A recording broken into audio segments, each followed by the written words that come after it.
I thought the ban phase would change with Maokai and Alistair maybe being dropped, but not the case for RNG. Maybe they just change around their first pick and they actually ban Rise, which maybe means they'd want to first pick Azir. Depends on what else you think might be contested. I do think Azir would be a good first pick. Again, I don't really like Blink's Nidalee that much, and now they've got to decide, do they want to ban it away, or do they actually like the champion after all?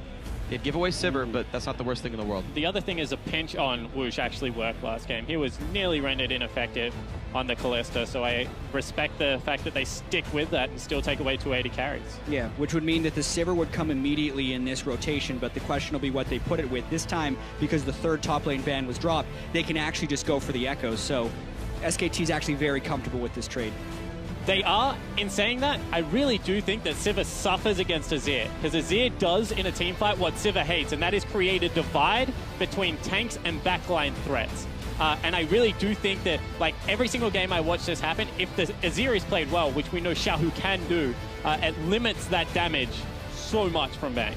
And now we get to see how much these teams think the early game matters, because we knew coming into the tournament, look, the top tier list is Nidalee and the 2 marksman junglers and the Graves and the Kindred. Last game, SKT said, we could play Graves, but you know what? We just rather get ourselves the Elise, get the early game pressure. You would actually see in Royal also hovering Elise in this champ select and maybe switching the style. And I really like this comp out of RNG. They play it a lot.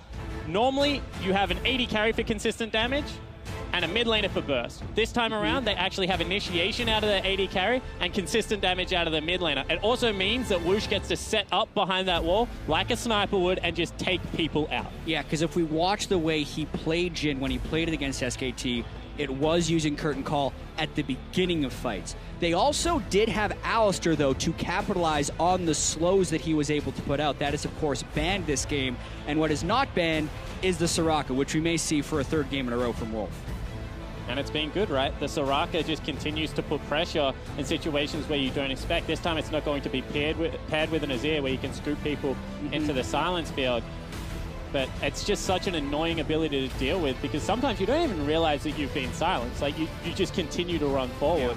Yeah. It really does mess up a lot of combos. Soraka Graves still grabbed up here, and it is SKT going back to a marksman jungler here, so the Elise not going to come through. Their comp is going to fit that pretty well. They will get a very delayed mid lane. Whoa, they're going for Leona. Oh, Elise, Leona, the last few pickups. It is hard engage. And we mentioned the only time you're going to see this is if Alistair is banned, and you must have hard engage. I mean, picking up the Elise means that they really do need it, so a Leona pick. That's a kill lane. It is for sure a kill lane, but if they can't get the aggression, like, it can be really difficult for Leona to chain the CC properly on a Soraka, because she can put silence on herself as your Zenith blading towards, and then Leona can't chain the stun and Soraka can just walk away. I agree. Once again, if you take this bottom lane in an isolation, I agree, but when you put into effect that they go Elise as the early game jungler, it really isn't that easy to walk out if you're Wolf. I mean, I do have to credit RNG for their innovation in this pick and ban phase. First team to do the, well, they switched to the Trundle top after banning out 2 top laners and giving the other one away. First team to play Leona here. Also tried to go for the top lane Rise, even though it didn't work.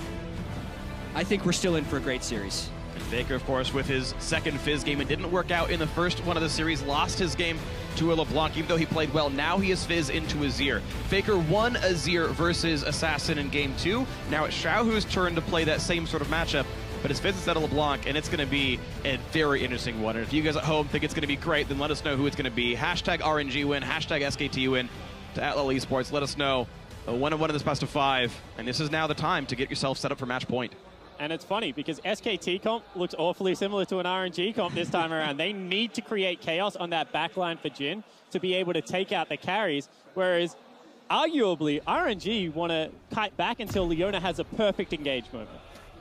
Yeah, or RNG is just going to be going super hard, super early, but it's going to be difficult when you're dealing with double teleport. Like, how is RNG going to play that Leona lane aggressively when a Fizz and an Echo can teleport in? Yeah, that's why you can't go aggressive, because if you ever do that, Jhin dies. Like, if Marta ever goes without seeing the Fizz in front of him first up, you sacrifice your AD carry.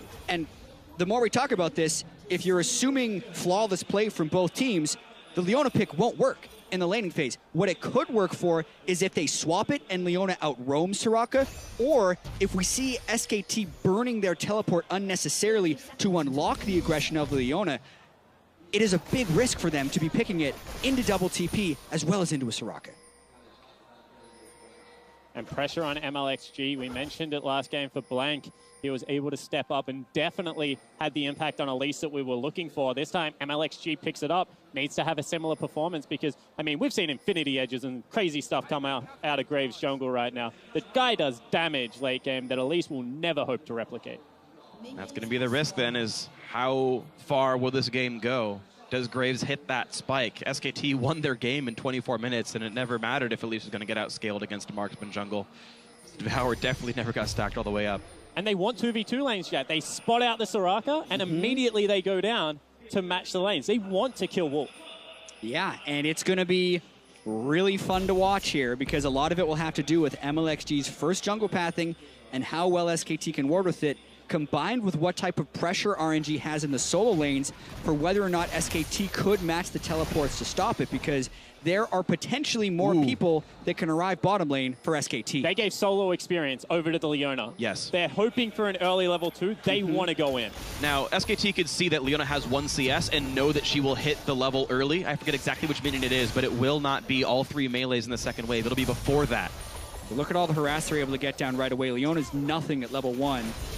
Trying to heal off with the Targon stacks, but doesn't get level 2 off that minion. She'll have to burn several potions here. It'll be in the middle of this wave. I think minion number 2, when she'll have both skills. It's so telegraphed what they want to do. And Wolf gets caught. They get on the Wolf, exhaust and a whoosh. Ignite is on. Do they have the damage? That answer is no. Bang takes some damage back, and Mata slowed down, counterattacked, and he's now low on health. Counterattack successful, I'd have to say. There's still the heal on Bang, and Mata cannot sustain back up. Yeah, summon a spell for summon a spell. Now Blank. Into the mid lane, early flash from Xiao, who Blank's got a red buff. This is here, has to be careful.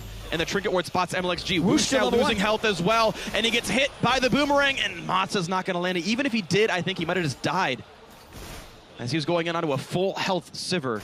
Agreed, but they have the exhaust down from Wolf, and Elise is here long before Blank. They might be looking to go in again.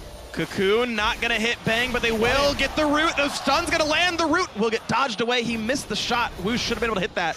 But now Mata out of health. Flashes up for Wolf. He's not going to chase for it. Mata dangerously low. Does he go around again? He knows that there is no ward there. At this point, if he goes around again, he's asking to die. Yeah. Because Blank will have been able to get close enough, and they've already used so much to try and attempt those things. I would consider all those small SKT victories. RNG was continually trying to aggress, and SKT absorbed it perfectly, giving them an advantage. We also know that Elise versus Poppy, Echo versus Poppy has typically been an Echo-sided matchup, and look at this. Duke quite far ahead of Looper in this top lane fight. Of course, Blank's been farming as MLXG's ganks haven't meant much. And aside from the mid lane, it is SKT winning their lane matchups and ahead 300 gold. Yeah, and even if we consider Duke's had a little bit of an off tournament because of his teleports, his laning phase and his ability to bully with the Echo has been best in tournament. I think especially when he's in this matchup, he's consistently won it by double-digit CS, and he's doing it almost double-digit at 4 minutes. And it just makes another pressure point on the map, right? I mean, you have double TP already. Duke shoving into a Poppy, so he can't really join anything. You pick the Leona to win the lane. That's gone awry. Well, Duke blows teleport to get back in. And he's going to look for the stun. Won't quite land on a Looper. They both get their shields, neither of which really take any damage. But it's now teleport advantage for Looper. Maybe the RNG top laner can use that. And when you're shoving in, burning teleport back into lane is really greedy. You now have to dominate that lane because Faker's done the same thing. So if you get anything done in the bottom lane right now, it's actually not Wolf and Bang's fault, at least in my opinion. You're running a double teleport comp with a pushing bottom lane, and you burn both teleports to get an advantage in your own lane. Yeah, it is selfish play, so to speak, but we also have to remember the way that RNG won the first game is because they were able to get advantages in all 3 lanes. So at the very least, SKT's hoping to get advantages in 2, but I absolutely agree. It puts the door open again for Mata to try and make a play since they've been able to recall and reset their health bars. And it's a refillable potion for Mata, which I really like. His recall was really poor. He had very little money, but it means that he can kind of go for these plays and just, you know, use a recall as a way to get your health bar back up and refill that potion, and eventually pays for itself. We'll see if that goes any farther. Royal has, by the way, tied back up the gold lead. That's mostly because of Xiaohu. Look at this, 41-21 in minions. And this is a lane that Faker got a gank in, Xiaohu didn't. And he teleported back to lane. Like, right. That's a minion wave pretty much that you should be up. Of course, he hasn't shopped yet, but...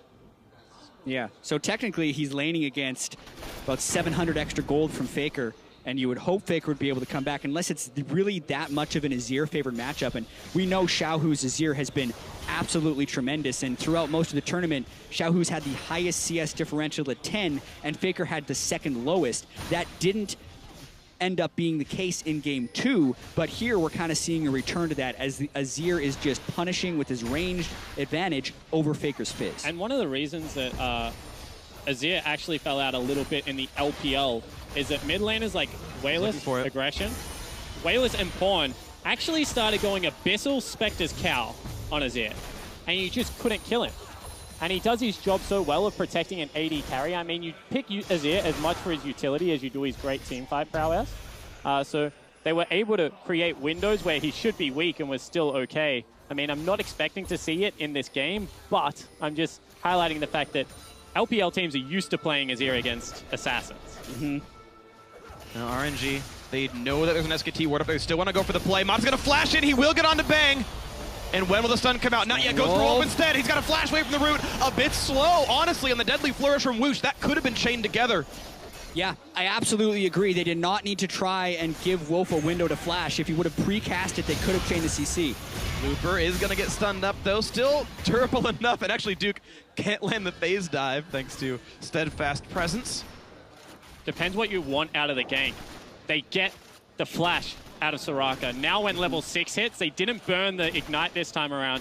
That should technically be a free kill onto Soraka. I use quotation marks like, because it should be, but a lot of these should have worked as well. If they can land the skill shots as well, because there's a chance that SKT will also be level 6. We really have to pay attention to the level breakpoints down in that lane if they attempt to go all in, because they're going to also have to be able to all in through the exhaust of Wolf. But with the heal and flash down, you'd expect it to be a kill. If we're going to try and pick a likely place for First Blood, that's the most likely place we would see First Blood in the Summoner starved bottom lane against a level 6 Leona. And once again, just want to highlight the most likely build path for Woosh. It's going to be that BF sword into... Trying to interrupt the recalls. Taking some damage for it, though. Sivir gets all the way back. Mata getting some solo XP, but he's going to share the rest. Wolf will be stuck out in lane, not able to buy a Sight Stone. And I don't believe Mata had backed either yet, so he will be going... This can starve some experience. Yeah, Sight Stone money. Yeah, we need to track this very closely. Bang is very close, so is Wolf. Woosh just hit level 6 and Mata is halfway through, so I actually don't think Mata will hit 6 before Wolf and Bang. He shouldn't, no. But there's a chance they could try and go all in before that even happens. The classic RNG with Jhin is they open up with the Jhin ultimate and then have the support follow in. They might be able to do that with level 6 Jhin. We'll see. Unless Bang can spell shield to block it out and then flash away from Leona, that's going to be kind of the play here. I really don't think Bang is the target. I think the Wolf has to be the target. No, I think Wolf it's Bang trying to block for Wolf. Yeah. Like, that's how he lives, right? You did the quotation marks of a guaranteed kill. That's the outplay that SKT needs, is block a shot, have Soraka run. Yeah, and the thing is, this is so telegraphed at this point. If they go all in with Leona, this is where SKT needs to teleport with their 2 solo laners and completely stuff the gank. They should be absolutely ready for this. We'll see if they are. Jhin Trap popped away by Sivir. Her spell shield was used to regain mana, so Bang is now without that cooldown for 10 seconds. They are already pinging out like the brush, where it needs to be warded, exactly what they want to do. Duke has teleport, so does Faker, and Looper doesn't. So this would actually be very, very risky for Royal to go for an all-in just to get teleported on. Yeah. Still a close game. Nothing's broken yet. Bang again, spell shielding out Jhin Qs, which you honestly have to do in the laning phase. For a lot of the time, Sivir just won't have that spell up because of how the AD carries play against each other. Duke gets a nice heal back off of fighting Looper. That top lane, 13 minions down for Looper. This is the losing lane. This is the one that Royal can't really play around. Yeah, and the question is going to be, how much does RNG respect SKT's ability to execute a double teleport counter gank? I mean, SKT's been able to do it consistently throughout the regular season. Time's starting to run out one more time. I mean, if SKT can slow down this pace, we've already seen that if they get to 15 minutes even, very confident in how they can play the latter stages of these games. And this time around, RNG with the Leona, with the Elise, haven't been able to get a snowball lead. Credit one more time to SKT. Mata now level 6. Still no flash right now on Wolf. It's down for 30 seconds more. No heal for 15 on Bang. MLXG got counter jungle for the dragon that Blank took, but he was unable to secure the Rift Herald. So whenever you see those objectives go down and they're not traded, it's always an advantage to the team that is able to take the Lupa went in. Duke went in. We're looking for the play. Yeah, He's going to push it behind. Yeah. They can match with teleport. Remember, the mid lane is key. And it's going to be Faker showing up for this one. Looper very low on health with nowhere to go. Flashes away. Gets caught up. There's first blood. Faker taking him down. Burning the summoners. Now they need to go bottom lane. As soon as Faker was teleporting and Duke was engaged to a fight, you'd expect them to fight bottom lane. Well, you see if they can find that one. Still looking for the dive on an MLXG. Puts the red smite on Duke. Looks for the kill. He's not going to find it. No repel up. Duke's going to live. 2 kills in the top lane. SKT leveraging that so well. And they still haven't pulled the trigger bottom. They just back away.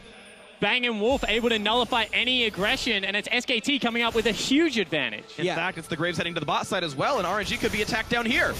Yeah, and now they've had time to recall, so they could teleport in. They have the minion to pull off the gank. Root on a Bang, but Bang's still alive. Now the push onto Mata. The shield is on, but he's going to take plenty of damage still. Woo's going to be next up. The stun only hits Blank, and he's going to survive this one. Now Mata running out of health rapidly, flashing over the wall. Duke not going to find much more. Collateral damage, not going to secure the kill just yet. And Xiaohu is here to keep everyone else alive, but it's 3 kills, 0 SKT. Yeah, SKT playing this one so nicely by the book, but Xiaohu's on some type of mission here. There's a pink ward behind him, so SKT know he's here. 1 versus 3, though, is really, really greedy. Yeah, a lot of summoners up Here's for MLXG. SKT as They've well. got the Elise. Maybe he goes for the big play. Wolf does have flash, though. Oh, one and way. His pushes. Bang into the side. Elise gets a bit of damage, but Xiaohu forced to flash in, exhausted, survive his own engage. Gets nothing done. First bad Azir ultimate I've seen from Xiaohu all tournament. Goes in and gets him the wrong way after the flash. And it looks like the pressure is starting to get to this young Royal lineup. All of a sudden, another dive coming into the bottom lane. He still might die. But Faker still wants it. Happy to take Turret Dagger. Red Smite's on to buy a bit of time. Still out of health. And it's just Wolf taking it up. He was stunned, but he pops Wish and gets out. 4-0 SKT. They're putting the pressure on, and this time, Faker's not behind. His team is not behind when he has 3 kills on Fizz, and he's been able to roam the map. Think about where he picked up these kills. 2 in the top lane, 1 in the bot lane, and Xiaohu, without having teleport, unable to match that, and because he was trying to roam down, also unable to take the mid lane turrets. So all of these advantages stacking up for SKT now. Yeah, the punish just hasn't been in the right area. Let's take another look at the mis-execution here. I mean, Mata and Woosh, they go aggressive. They at least hold the Leona ultimate, but they didn't expect 4 members to be down here. And Woosh just gets destroyed. Yeah, SKT had such a huge win in the top lane, and RNG was a little bit slow to respond in the bottom lane, but also like we were expecting, hey, the Leona Jhin needs to go aggressive when the counter isn't there. It's not like that gives them freedom to win the 2v2 against Soraka and Sivir. They still have to land the proper combo. They're going to land this combo. Wolf's going to get crit, and it's going to go down to Xiaohu. On the wrong side of the map, looking for wards. Wolf farther than he needed to be. Good execution by RNG. Finally a kill on the board. No perfect game now for the Koreans. 1,600 the gold deficit, but keep in mind, Faker's pushing this bot lane down. It's going to grow that one back to 2.5K. But with Bang having a recall, he's got some mana, but there's a risk for the outplay. Xiaohu's ulti's up soon. Yeah, there certainly is. Blank comes in. Nice cocoon into Root, but look at that. They're unwilling to dive the rest of this. They had 4 versus 2 there and didn't pull the trigger, even though they have repel. And all of a sudden, they're not farming one of the lanes. In the bottom lane, huge win goes over to Faker one more time. He's just going to extend his gold advantage. And they're running out of options right now. RNG need to be able to force team fights. That's going to be impossible as both teleports come back up. Duke level 11 looking for the play on the Looper. Up 1,000 gold, but it's in his inventory right now. Look at that, winning the trade. Looper does get the shield, but Duke stops fighting when it comes in, so. Up in health, Faker, there you go, grabs the blue. Yep. Another big early game advantage here for SKT. They were able to get this in the second game and won the game in 23 minutes. This one is a little bit less explosive, but they can keep the pressure up. When their double teleport comes back again, they're going to set up this 1-3-1. They're going to try and get deep wards, and they're going to try and catch RNG trying to come back once again. And Faker's stacking a Dark Seal, by the way. He's got 6 on that already. He's going to be ridiculously huge this game. Yeah, he certainly is, and I guess they're running out of options because they have a good response to the Poppy. Echo, sure, in the Poppy. We'll be able to go with it, at least for the time being, but who the heck responds to Faker? I mean, you can't leave Jin down there. You can't really siege into a Sivir. She's so hard to dive, especially with a Soraka there. Yeah, I think Looper or Xiao who has to be there, and I think it's mostly Looper, matching the teleport. We'll see if that ends up being the matchups here. As they recall back, they just continue to leave that Fizz lane alone. There we go. Looper, you can see in the mini-map, is running to the bot side of the map, but that gives pressure to the top for SKT. They've gotten the first dragon. Looks like they're getting Rift Herald as well, as the Chinese do not have much wave or map control, but now they've got to run away, as here comes the Chinese squad. Blue team is slaying Rift Herald. Mata wants in on the Wolf. One more crit will do 1,000,000 damage. Oh. And Wolf goes down to MLXG, but now on the backside, Woosh has to run as Duke and Bang are there. Bang! He's turning it back around, and Bang overcommits for that one. Now, Faker's still here. Back into Duke. Faker has joined the team and gets stunned up and pushed away. Duke ults to dodge Mata's Eclipse damage, and now Duke trying to run over the wall. He's not gonna die. What a jump, gets over just in time. Xiao cannot stuff him. Yeah, it actually looks like Xiao who's pressing a little bit right there, but before the fight I was going to ask whether or not RNG would start playing with an element of fear. Clearly not. They were willing to go in, maybe even a little bit too eager to try and make the play. Oh, look about too eager. Faker in front of the Cocoon. Shut down. 3 kills for MLXG. And you said, are they going to play with fear? Right now they are playing with reckless abandon because they know if they do not make the play now, they will lose the game. And unlike in Game 2 when RNG go for the play, it works. And they continually stuff Duke! Looper, that was so impressive. That was amazing. Oh, this is dangerous though, MLXG. Yeah, MLXG running out of health. The collateral damage misses, jumps to as well. The Rift Scuttle, trying to run, gets away from Wolf. He's very fast. He's real speedy. I think the assist mark is still on him. Yeah, so it's 15 seconds he has to execute. He also has empowered recall. Can he kill? Oh my gosh! He got him! MLXG solo kills him. Faker's gonna get him back, but that is where you say worth and all, chat. Kind of. Because Fizz scales a lot harder. It's worth it to get a kill, and if he didn't go for the kill, he would have actually had time to go for the execute, but he was going for the empowered recall. I think he's a god for pulling that off, but the fact that the kill goes to Faker is really dangerous because the difference in Faker's gold versus the rest of the game is ever increasing. 1,400 gold above anyone else on RNG, and that could be a giant power spike for SKT. Yeah, certainly could. He's gone with distortion already. He understands he needs to be everywhere. This is how they use Jin. They open up with the ulti, get the slow onto Wolf, then follow up with the CC out of Mata. You see the last crit with the Sunlight passive there. MLXG able to pick up a kill for himself, but this is the danger. You get collapsed on. Credit to RNG and Looper specifically for reacting pretty well. But that was such a risky play out of the Chinese squad. And Bang really just chasing a kill on the side instead of just playing safely in the river, getting a little bit aggressive and definitely really punished. Played. Yeah, about a quarter of a second was the difference there between life and death, and Duke lived. He did. SKT still up 600 gold thanks to the fact they've got one more kill on the map, and they've also stacked 2 dragons to none. So that is coming up. And if SKT keeps map control like this, well, Dragon 5 was one of the reasons that RNG won in Game 1. No reason it can't be relevant here in the 3rd. Do you reckon we'll see Eye of the Watcher on MLXG spawn? Yeah, 100%. So he goes for upgraded Eye of the Watcher Sightstone a lot. He also generally builds Banner on his Elise as well. A little bit of utility coming out there.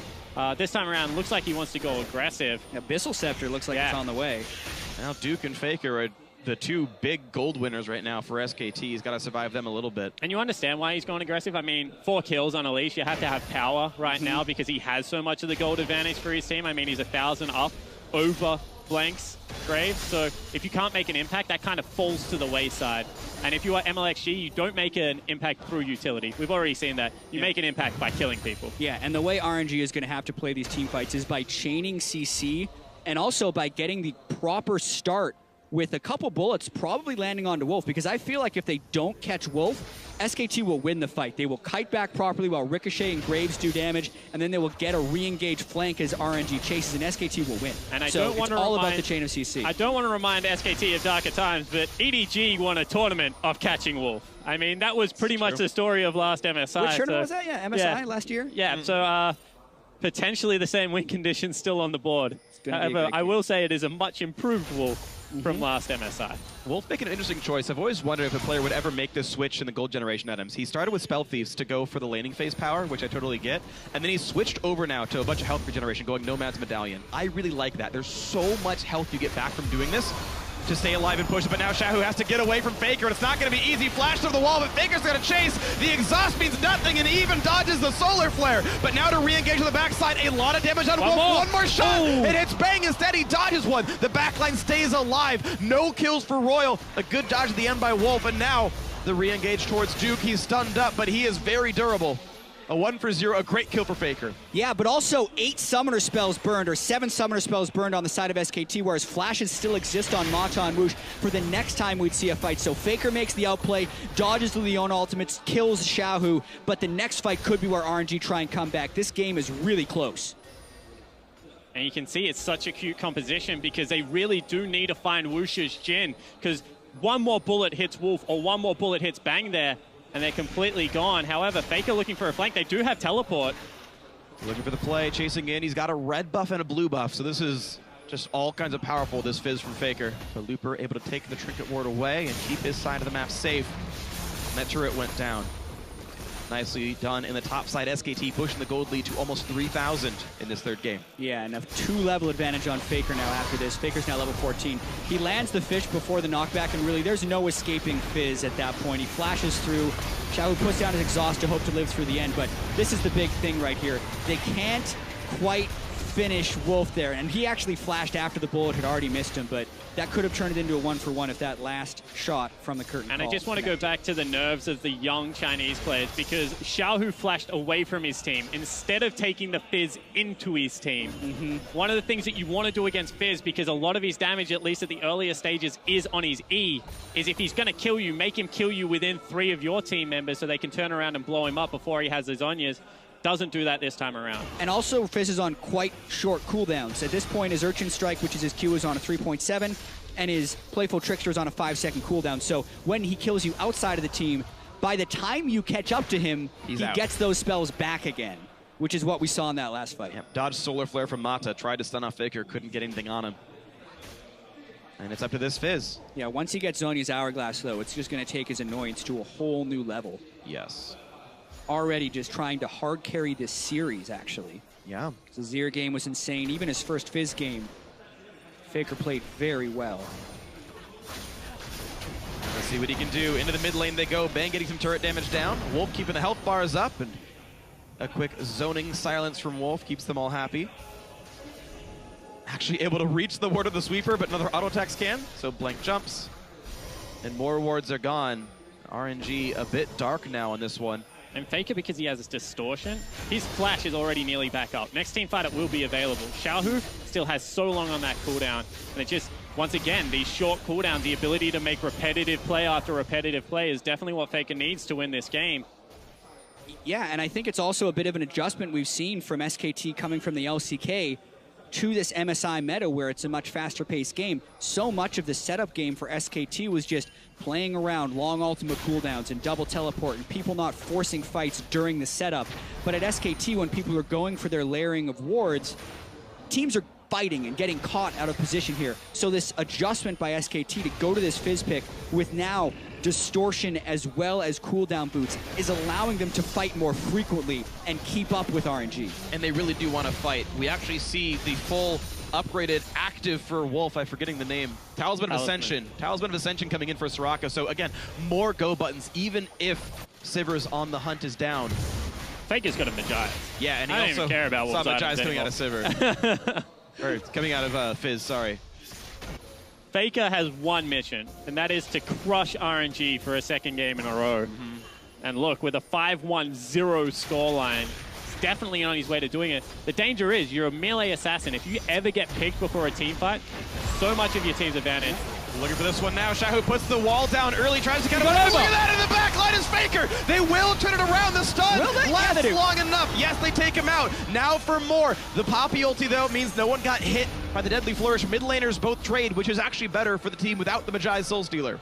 Yep. But the Dragon still goes over to SKT. That's number 3. They continue to stack up the buff. Sure, any form of stalling right now, if you are in a Azir composition against a Fizz, is good, but you already saw the danger. The Fish doesn't really do all that much. He misses his E, flashes over the wall and one-shots the Azir. Yeah, still really strong. Losing his stacks does cost him a fair bit of AP. He had 8 stacks right there. That goes to 0. And even though that fight was 1-for-1, the damage dealt to champions wasn't even close. RNG ended very low after that fight, which is why SKT was able to pick up that dragon. Yeah, even with a dead 6-2 Fizz, so this is good for SKT, honestly. Continue to control the map, and you can just watch the damage output here. Sivaral, as the Fish flies over the wall, Xiaohu immediately peels around, and Faker just flies in there, but his Zhonya's wasn't completed, and they're also able to chain CC onto him. Miraculous, the Wolf almost got the heals through. If he has Zhonya's, he actually gets to live through that play because Wolf would be able to support with healing afterwards. And I take it all back. Don't know why I doubted. He actually nailed the E on 2 people as well. That's why they were so far chunked out. So just flashing over the Azir wall Yeah. as his Trickster was coming down. Definitely beautiful stuff, and you can see 1945 damage, roughly the health bar of Xiaohu. Xiaohu again. Yeah, that means his ultimate didn't actually hit anyone. It was a peeling ultimate, but it never got the knockback off. I think it was the correct use of the ultimate, but Faker was just like, anything you can do, mate, I can just do better right now. So Xiaohu coming up with a heads-up play, but Faker just proving he's better. Yeah, but RNG is going to try and keep the pressure up here. They accidentally double pink warded the brush, so they really want to get a pick off of that vision. You say it's accidental. Then Blank walks in there, just tilts off the face of the planet. Because it takes him 10 minutes to clear it. I was going to say 7 minutes. Yeah, 10 minutes to kill all those. Here he goes. Oh, you feel bad. Well, he's got Soraka to help him out. Soraka actually kills wards faster than Graves. Yeah, as of like, well, I guess as of the rework, but you know, back in like 2012 or so, the Warriors just had a real health bar, and it took supports like 7 years to kill them. 80 carries with like 2-shot them. Mid lane still being controlled by SKT, 4,000 almost their gold lead. Static shift done on Saber meets great wave from it. Now the attempt on the bank. Down, they got the slow. One slow, there's the second attempt. Shot's gonna land for 338. But unless they're following up that initiation with CC, Soraka's just going to heal it right back up. They're trying to set up this siege, but they no longer have their soft initiation spell. SKT absorbing these moves from RNG very well. And he's back to full health. Okay, not anymore, but now the attempt at the top. Oh, geez, Looper running out of health pretty fast. Faker not going to keep going for it. With his ulti down, he realized he can't keep getting the persistent damage he needs. He actually just respected the rotation. As soon as Leona stepped out of mid lane, they realized that they didn't have that warded. Swifty boots on Leona means that she would get down there relatively quickly, and he was just like, I can't kill this guy in time. Instead, I'm going to do Baron. They're going to go for this one. And if they're timing their teleports as well, Loopers would not be up yet. Looking for the play. We do see RNG coming back in, though. Wolf losing a fair bit of health. And here's LXG spotting them out. 3,000 health on Baron. Will he go in for this one? 2,200, 2,400. Going up and down. Doesn't land Solar Flare, but the fight is on. It's onto the back line. Woosh has to kite away, and Xiaohu looking to stop down Faker. The ulti on the backside. They got him for Mata, but it's still Duke looking for Woosh. He gets the kill picked up. It's a whole bunch of kills for SKT. Xiaohu will be going down. Looper looking for a little bit more, but Wolf keeping the team healthy. Looper the last one alive. 1 versus 3 though, and he's gonna get stunned up by Duke unless he flashes away. Will do so, but still getting chased down. Gets around the backside. This should be the ace for the Koreans. A 5 for 2 as he chases onto Looper. One more phase dive should trigger the passive, but it ticks out. One more attack will do it. The tackle doesn't mean anything. There's the ace. SKT winning in game 3. And great setup there by SKT. Faker chunk Looper out in the bottom lane, recalled back to base, immediately teleported in. And when you have Soraka on your team, you are not nearly as punished for the start of the Baron fights unless the other team can get a clean initiation onto you, which is where in this fight, when Mata whiffs his spells, it is hugely punishing for RNG. Yeah, certainly is. Faker stays in Baron pit, but as you mentioned, you know, he gets a heal and he's completely fine. Overcommits here, but they're still able to get the fish and clean up MLXG. Xiaohu nearly saves the team fight over the wall, but honestly, SKT just had the jump on RNG, and it was that timing that they took their window and they were able to capitalize on it. I'm actually surprised Looper flashed away here because I thought he was going to be able to get chased down anyway, and they need that flash from Looper if they want to catch Wolf at the start of the team fight, because one thing about Soraka sometimes is she's even better when with something like a Kindred that can save her when she gets dove on, but Wolf is kind of all on his own if RNG can get an initiation to him, but they just haven't been able to do that, and SKT is winning fight after fight. And with that in mind, they've got another Magi Soul Stealer. Duke has picked up his. sitting on 137 ability power with his current build here. And you know, I actually like it because he needs to be able to find Whoosh and take him out of these fights. We've seen that he's been able to get onto him time and time again. Yeah. Especially when he goes down into ultimate. So, you know, why not give him another little bit of damage to be able to utilize that? Jin doesn't really have tools for dealing with Echo, especially a tank Echo with even more damage because of the Soul Stealer. Add that to the fact that Mata is not going to be peeling for him. He's going for the initiation, so it's really on Duke and Faker to carry this game. Duke just gets a shield, ignores the fact that Looper was even trying to deal damage to him, and that turret is now below half health. SKT in control here, 5,000 gold up, 31 minutes in. Certainly a closer game than game 1 or 2, but it is still the Koreans in the driver's seat. Yeah, and it's looking more and more like SKT is starting to run away with this one. There's just not the answers right now for RNG to stop Duke and Faker, as well as Bang, who's gone with the aggressive build, because who's really going to be able to pay attention to the Sivir in this game when you're either trying to assassinate Wolf or just deal with the Faker assassination jumping in your team? There's just too many things for RNG to focus on. The Mata pops the shield, absorbs a lot of punishment, still gets taken out, and the stun lands on the Xiaohu. What a great play by Duke, a double kill for Bang, and he's going to get so much more. Whoosh has got nowhere to go.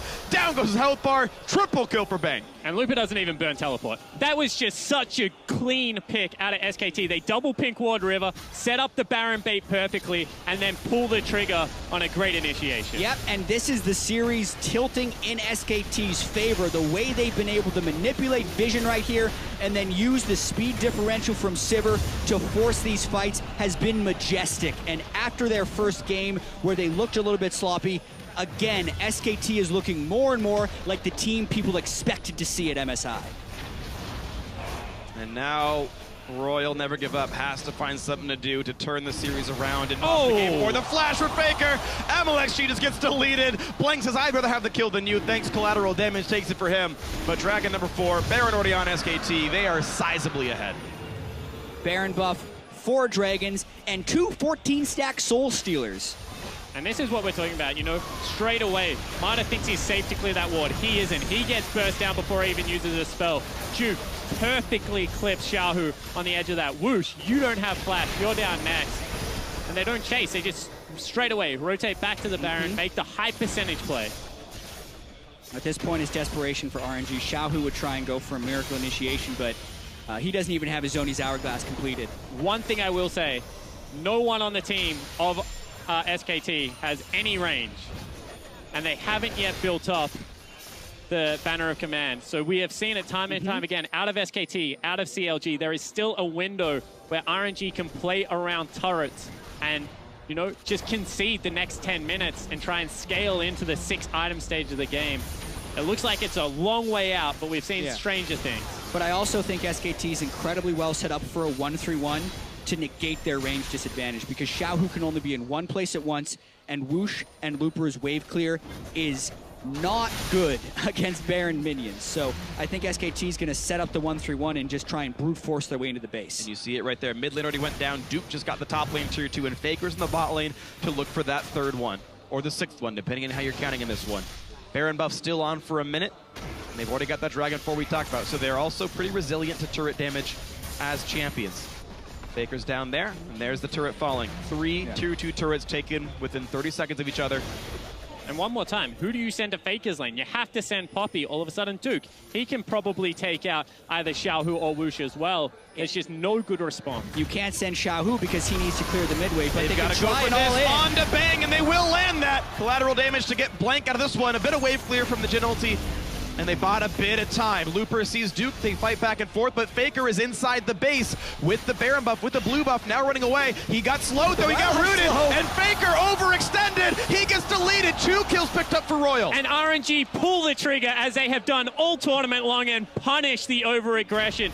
All 3 waves, not on the turrets at the same time, so Mata just goes and catches out 2 members. Yep, Bang unable to flash during that CC chain. And then I do have to make a callback to the Rylais with the Ludens, because MLXG got the slow from the Ludens, which allowed them to catch up to Faker. Maybe they would have had some other spells, but that was a cool little interaction. SKT still in huge control, but RNG making some big desperation plays. And 30 seconds of no Faker is 30 seconds of most of SKT's gold not being here. So mid lane's gonna go down. How much more can they grab? It's still 10,000 their deficit, but they have 20 seconds and a new minion wave to to work with. Azir turret up on the flank.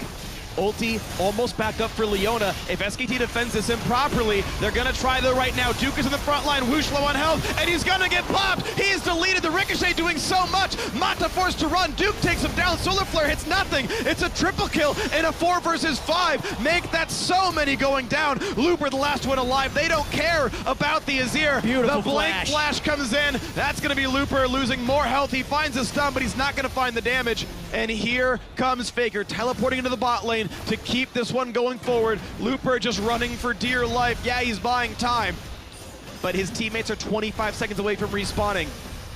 And they're inside the base already. SKT. This chase doesn't mean much because Faker and Bang are inside the base, taking it down. Bottom inhibitor is dead. Nexus turret's here as Duke has also joined the squad. Bang is there, the ace finally comes through, and this should be the end of this one. SK Telecom T1 from Korea are 1 game away from avenging their loss to China from last year's MSI. Yeah, and that game was just Faker at the start getting the kills rolling, and then that enabling everyone else on SKT to succeed. Those fights had everyone honed in on Faker, which allowed the Soul Stealer Echo and the fully offensive early build Sivir to wreak havoc in team fights, and RNG gets completely shut down. And that's who I want to talk about, Duke. The difference between game 1, 2, and 3, Duke has got consistently better throughout this series. Finishes the game 6-0 and 8, finally stepping up as that secondary threat that SKT needs. And you could just see, Whoosh was never comfortable in the team fights because Echo always found him. Yeah, it was really good play, honestly. The game 1 strategy from Royal, never give up, they couldn't replicate that anymore. The Nidalee got banned away. Even if they wanted to play that Trundle into Poppy matchup or Ryze into Poppy, well, that same early pressure wasn't there. In game 3, they pull out the Elise, try for that pressure again. They even got the mid lane win, but their Poppy Echo matchup wasn't good enough. And so it was Duke's turn to take over, win the lane, start crushing games. Yeah, SKT definitely adapting very well to the best-of-5 format. I think a lot of that just has to do with Faker's play. His ability to win both sides of this Azir matchup is putting RNG in a very difficult bind, but that's not to say that they still can't make substantial adjustments heading into the elimination games, because now next game wins for SKT and they get 2 chances. So RNG, if they're going to make a change, they have to make it now, since they've lost twice in a row with similar strategies. And I think it does have to be where the focus on the map. Stop trying to pinch top lane. I mean, stop going all in aggressive. Like, you need to get back into Faker's lane. That's how they started this beautiful role that RNG went on, was actually by getting MLXG into the mid lane time and time again during the group stage and snowballing Xiaohu. Faker has just proven that after 4 days rest has come back better than ever. Yeah. Xiaohu needs some help. And it's not like he was magical. He didn't win the laning phase. He was down actually half CS, but his roams were so good. The teamwork from SKT was amazing. So a beautiful game 3 win by them. 2-1 the lead in the series. 1 more sends it home for them into the finals. But for now, let's check in with Dash at the analyst desk. Very much, gentlemen. SK